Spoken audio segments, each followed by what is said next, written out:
Oi gente, tudo bem com vocês? Eu sou Maísa Barbosa, esse é o canal Trama Literária e hoje a gente aqui para um vídeo que com certeza tem todo o canal que fala de literatura aqui no YouTube e aqui não vai ser diferente. Estamos aqui para falar sobre os meus livros preferidos, sobre os meus favoritos da vida e eu trouxe 8 livros para conversar aqui com vocês, 8 livros para conversar aqui com vocês, mas hoje eu vou explicar qual que é o meu critério. Meu critério para escolher esses livros não é critério de livro que eu acho que tenha mais qualidade, livro que eu acho que tenha um trabalho melhor com a linguagem, ou que trabalhe melhor os elementos da narrativa, ou que tenha um tema mais aprofundado. Não tem a ver com isso. São livros que foram importantes para mim, que transformaram a minha visão em relação a alguma coisa, que me ajudaram a me compreender melhor, que me ajudaram a compreender coisas diferentes da forma como eu compreendia. Então são livros que são importantes para mim e não tem a ver com critério de ser melhor, ser pior, ter mais qualidade, não ter mais qualidade, não é sobre isso. É sobre livros com os quais eu tenho uma relação mais afetiva. Alguns desses livros já estão inclusive resenhados aqui no canal e eu quero saber se entre eles tem algum aí que também está na sua lista de preferido, qual que é o seu preferido, quais são os seus preferidos, se alguns desses aqui está nas suas listas de preferidos, vamos conversando. Eu vou começar por um de poesia, acho que é o único de poesia que está aqui e que com certeza é talvez o meu livro de poesias preferido, que é o livro Sobre Nada, do Manoel de Barros, que inclusive é um poeta aqui de Mato Grosso do Sul. E esse é o meu preferido do Manoel de Barros e é o meu livro preferido de poesias da vida, assim. Uma das características centrais da poesia do Manoel de Barros é a questão da invenção com a linguagem, né, de trabalhar de uma forma menos óbvia com a linguagem. Eu gosto muito disso, porque isso rompe com um espaço único para interpretação, assim. Então, quando ele trabalha com uma linguagem que inventa, que brinca com as palavras, que cria novos sentidos para os objetos, que cria novos sentidos para as palavras que a gente já conhece, que cria palavras novas, ele também cria outros espaços para leitura, outros espaços de interpretação que não é o correto, ou certo, ou óbvio. E isso dentro da poesia é muito legal, porque aquilo precisa fazer sentido pra gente. Então tem gente que vai ler e não vai gostar muito, ou que vai gostar de um ou dois, ou que goste pouco, ou que também goste muito, mas por uma razão diferente da minha. Então acho que quando a gente tem livros assim, que tem essa questão da inovação da linguagem, a gente tem muito esse espaço aí pra gente construir dentro da obra. E o Manoel de Barros dá muito essa oportunidade pra gente ali. Eu gosto demais e esse é o meu livro de poesias preferido, com certeza. Também, um dos livros que eu mais gosto e que eu reli aqui junto com vocês, inclusive para uma leitura conjunta, que é o Vidas Secas, do Graciliano Ramos. Eu li outro recentemente do Graciliano Ramos, que foi o Angústia, e que com certeza, né, na minha opinião pelo menos, ele tem mais qualidade. Ele é mais aprofundado do que a Vidas Secas, mas Vidas Secas eu tenho uma relação afetiva muito grande com o livro, porque eu lia no ensino médio, eu lia na escola,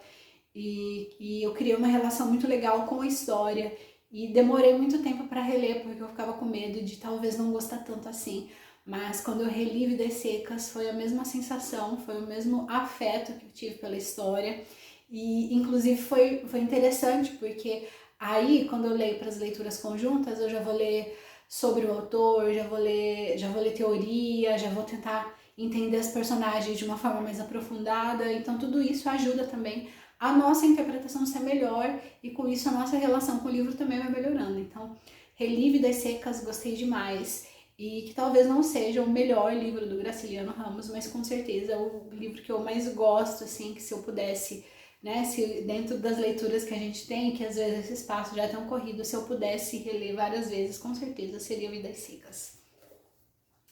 Também, pensando aqui em clássicos brasileiros, também gosto muito do Dom Casmurro, mas não é o meu preferido do Machado de Assis. Eu trouxe esse aqui porque eu tenho um livro físico, o outro tá no Kindle, que é o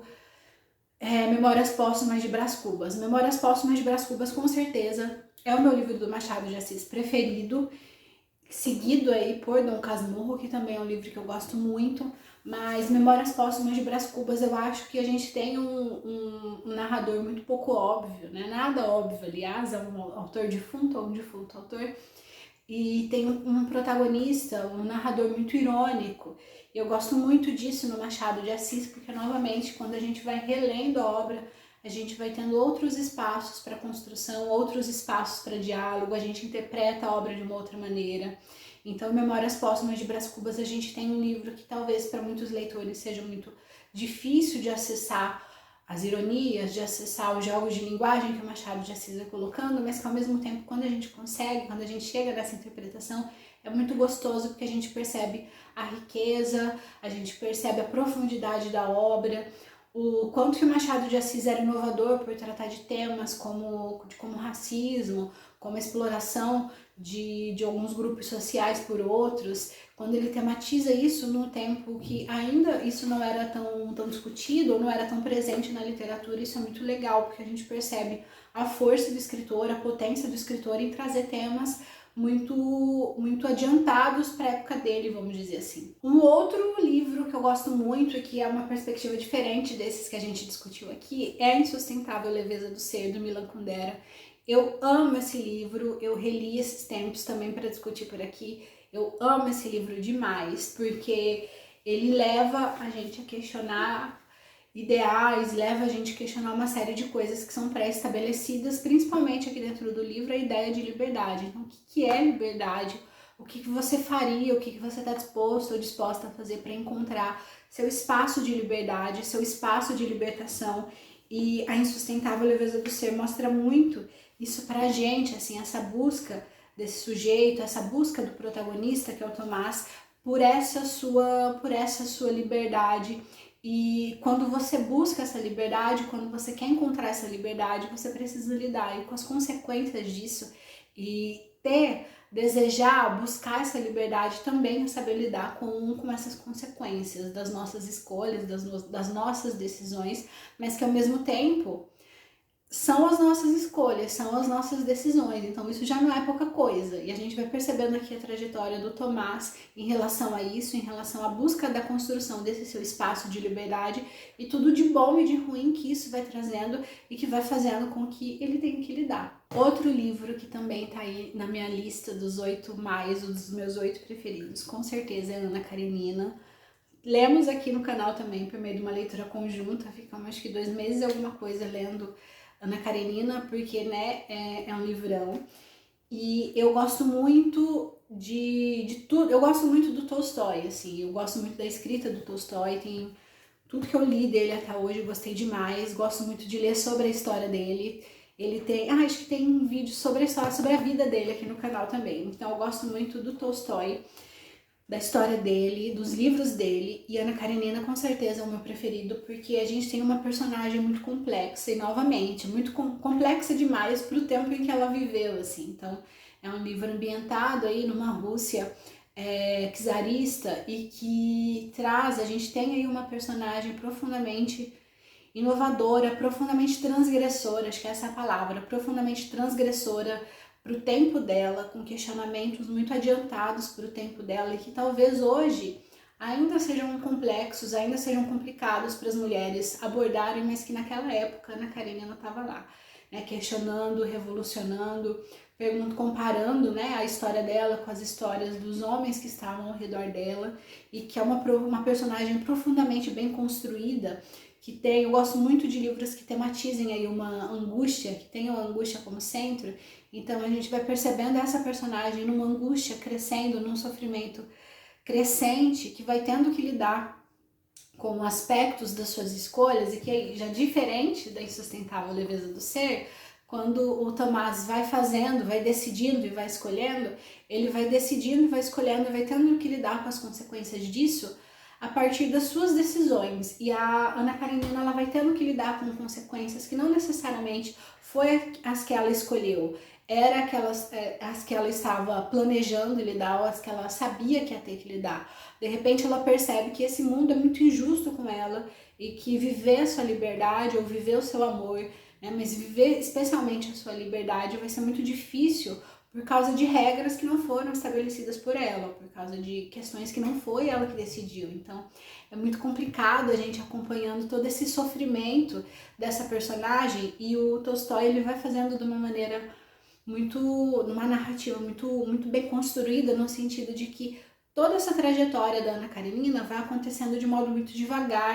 né? Então a gente vai construindo um sofrimento junto com ela, e quando ela se dá conta de toda a sua angústia, de todo o seu sofrimento e do peso das suas decisões até ali, a narrativa ganha um tom muito acelerado, assim, então tem todo um contraponto aí que só os excelentes romancistas que vão trazer pra gente. Então essa capacidade de fazer com que o livro tenha ritmos diferentes é uma coisa que eu gosto muito na escrita do Tolstói, e que é muito gostoso da gente acompanhando, porque isso coloca a gente dentro da história ali, a gente é observador dentro da história, e dentro da história a gente vai acompanhando ali os sofrimentos e as dores e as violências que a Ana Karenina vai sofrendo. Também pensando em livros que eu tenho uma memória afetiva antiga, talvez, que começa lá no ensino médio, é esse aqui da Clarice Lispector, que é A Hora da Estrela. Eu amo A Hora da Estrela. Novamente, eu acho que tem livros melhores da Clarice Lispector, mais bem escritos, melhor escritos, mas A Hora da Estrela eu acho magistral, assim, porque a gente tem uma personagem meio ridícula, digna do risível ali, que sofre demais, que tem consciência do seu sofrimento, mas em alguns aspectos não tem consciência de todo o seu sofrimento, mas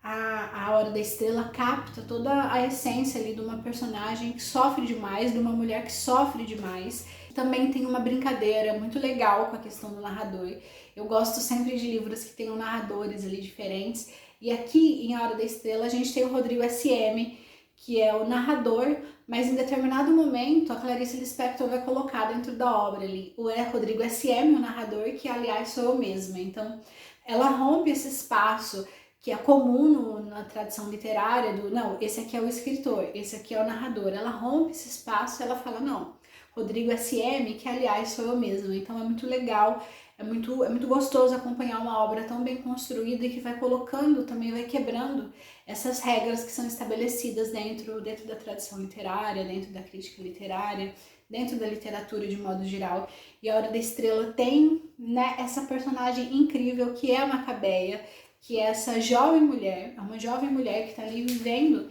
em São Paulo, que vive com uma tia, que sofre desde criança, que é louca por doce. Ela é tão louca por doce que um dia ela pensa em comprar um creme para o corpo, um creme que é feito de morango, mas ela acha aquele creme tão cheiroso e tão bonito que ela fala que se ela comprar, ela jamais vai passar no corpo, que ela vai comer porque parece muito mais gostoso do que cheiroso. Então a gente tem a Macabeia, que é essa personagem que ao mesmo tempo que ela é tratada como muito ridícula ao longo da obra, também vai dando muita vontade de a gente abraçar ela, porque a gente percebe que ela sofre demais,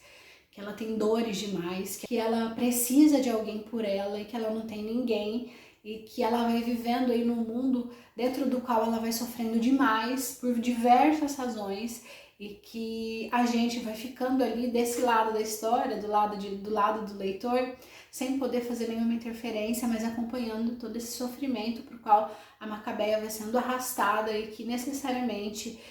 não tem como ela fugir, né? Não tem como ela fugir da história dela, não tem como ela fugir de quem ela é. E por mais que ela tente, por mais que ela se esforce, a gente percebe ela patinando no mundo, assim, essa sensação que dá, que a Macabeia tá sempre patinando no mundo. Então eu gosto muito, muito da Hora da Estrela, acho que eu li umas 3 vezes.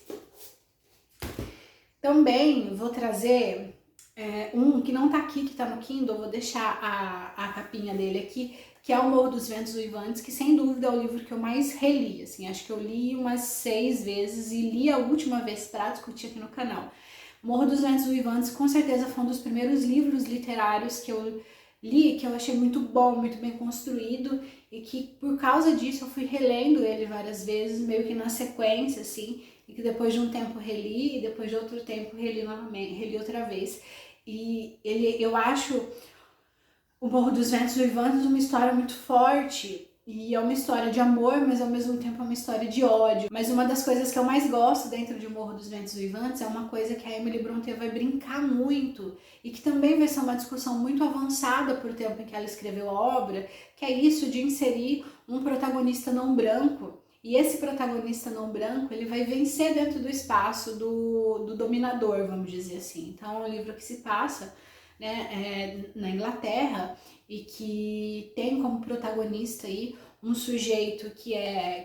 um filho adotivo, ele é um filho que acaba sendo, não é nem adotado, ele acaba meio que sendo abraçado ali, recebido pela família, meio que a contragosto por parte da família, e que vai provocar uma ruptura dentro dessa família, vai provocar toda uma renovação dentro dessa família, de um modo muito violento, por causa das violências que ele sofre, mas que em determinado momento vai se tornar as violências que ele acaba devolvendo, que ele acaba cometendo por causa de tudo isso que ele sofreu. Então a gente vai ter muito essa disputa entre classes sociais. Então por que esse sujeito que está aqui, ele não pode chegar nesse outro espaço? Porque ele não é digno, porque ele não tem tradição, porque ele não tem nome, porque ele não tem dinheiro. Então esse sujeito aqui, ele vai ser tratado como essa escória da sociedade de maneira violenta mesmo, e quando ele resolve se levantar, a gente vai ter toda uma violência que vai acontecer, mas que ao mesmo tempo é compreensível se a gente tenta entender, se a gente tenta perceber a história desses sujeitos.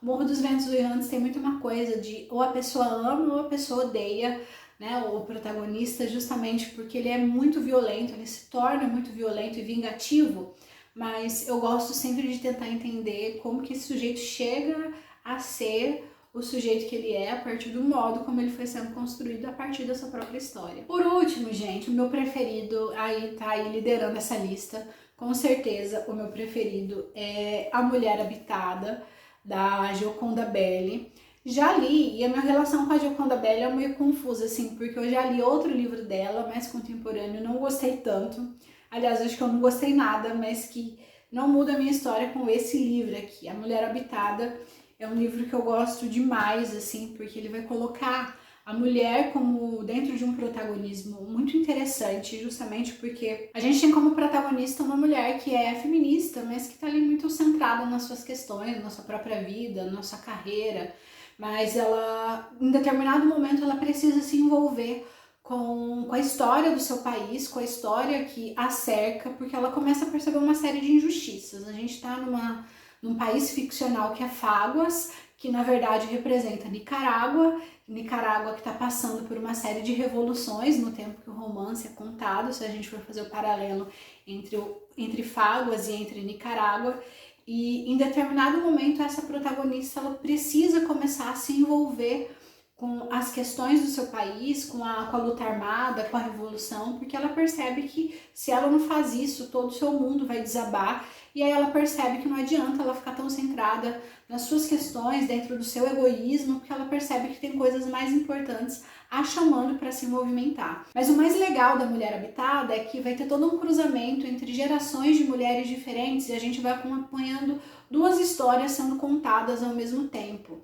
Porque tem toda uma questão de realismo fantástico aí que vai ter dentro da obra, né, comum às literaturas latino-americanas, mas ao mesmo tempo, mas de modo geral, a gente vai ter duas histórias que vão sendo contadas, porque a gente vai ter essa protagonista que em determinado momento a sua história começa a se cruzar com a história de uma mulher indígena que morreu ali no lugar em que ela tá morando, e que a história dessas duas mulheres vão se cruzar aí por um caminho pela perspectiva do fantástico mesmo, e a gente vai perceber a história dessas mulheres aí agindo, revolucionando, participando de luta, participando da resistência. Então eu gosto muito da obra por causa disso, assim, porque vai mostrar pra gente toda essa força, toda essa potência dessas mulheres dentro dos espaços das lutas. E aí tem um outro livro da Svetlana, que é A Guerra Não Tem Rosto de Mulher, que eu gosto demais também, mas que ajuda a gente a entender isso do apagamento das mulheres nas guerras. Então, quando a gente vai voltar a ler sobre as guerras,